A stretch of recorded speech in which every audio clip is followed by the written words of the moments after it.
Cherie Hanson here. It was a great day. I got the front lawn mowed. I got to pet Todd for a long time. I wrote poems. I cleaned things up. Big things, no, but little things that have been irritating me for a long time. So I wanted to talk today about the journey up the river. All right? I often thought about the fact that Mark Twain was a riverboat captain on one of the most treacherous rivers in the world, the Mississippi. And the problem with it was that it would shift. There might be fallen logs around the bend, and then a mud bank had built up, wasn't there before. So he had to have two skills. One was the knowledge of what was, the knowledge of the way the river could possibly be. And also, the second skill was to adapt to any changes that he found as he was going along. And it really came home to me today that those two skills are what we need right now. Yes, we knew how things worked, and sometimes they work. I'm laughing because it's not funny. We know the procedure for certain things. We seek the predictable cause and effect, the sweet serenity of the security of knowing that we have things under control, when in fact, that is not what is happening. One thing that happens to people who are not like a riverboat captain of a river that is constantly shifting and transforming, and new hazards are forming and old hazards are dissolving, is they're very alert to the moment, to now, to what's going on now. And when we are so focused on the outside world, we have to know whether or not we're safe. It's kind of like looking for pirate flags everywhere. Oh my God, look what's happening. They're going to board our ship and burn it, into the ocean. It's such a waste of our energy and our focus to be looking outside. And what I mean by that is the mind habit of collecting anxiety, the mind habit of collecting things to worry about. It's quite wonderful. Come over to my house and I will show you my collection of terrible tales that I've been knitting. I'll show you my rock collection of the stones that could be used to stone me. I will show you how I have built my ability to hold on to anxiety so that it's now at forte. It's strong and loud and timpani. And we need to be in a place right now where you just let go of that. Is it going to kill you? We don't even know. I love the thing about people who lived in New York and how they would always, they had to have the piano brought in, on a crane. And the Jewish saying was so good, watch out for the piano mover. In other words, the sidewalk can be clear. There can be no dog poop or, a horrible dog that's going to attack you or people that are to be feared, that kind of thing. If you can look at the sidewalk, you can control it and you won't be hurt. But what about the piano mover? What about the unexpected things that fall into our lives? And that is where we need to build skill. We can choose to be curious. We can choose to go, oh, look at that, 4 dead trees and a big mud barrier, and just adapt. And this is something that we don't get taught a lot. You can adapt to things without being scared shitless.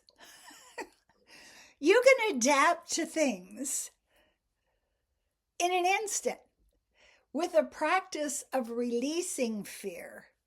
You've got these beautiful rocks in front of your door that are all anxiety and jagged and sharp, and they'll cut somebody's ankles if they try to come in. Don't collect them.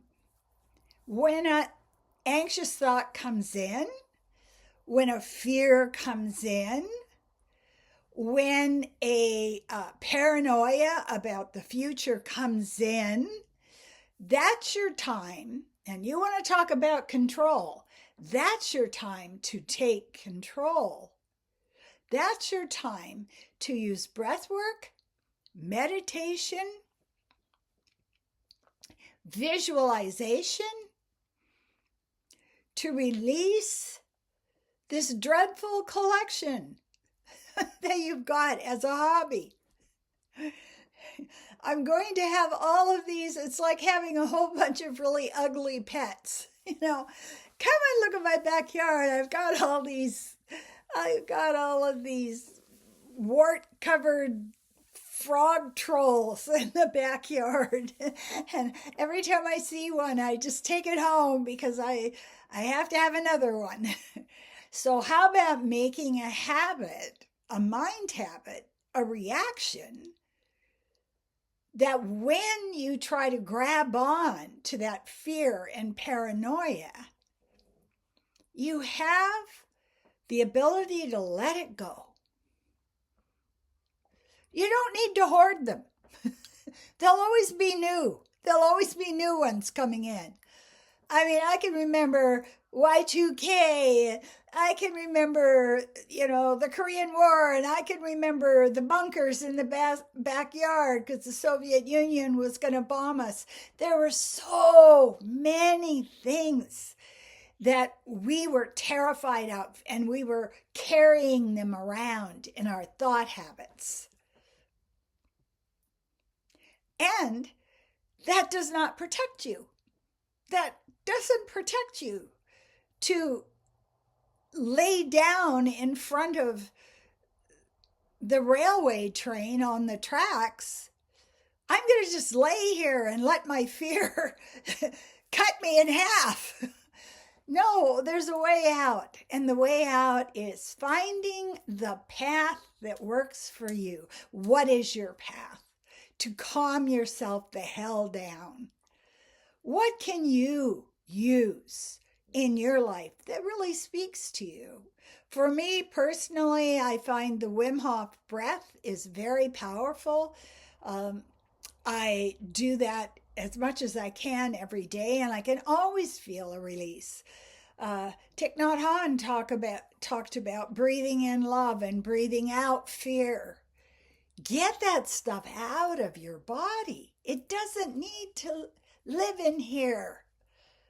You don't need to have the parasite of fear working its way all around your neurological system. It doesn't do any good. It doesn't make you stronger, better, more capable. All it does is weaken you and make you dumb. So find meditation practices, breathing practices, practices in nature. Some people really respond to water. They can put their feet in running water and they can see the negative energy being taken away, washed off of their body, drawn out of their body.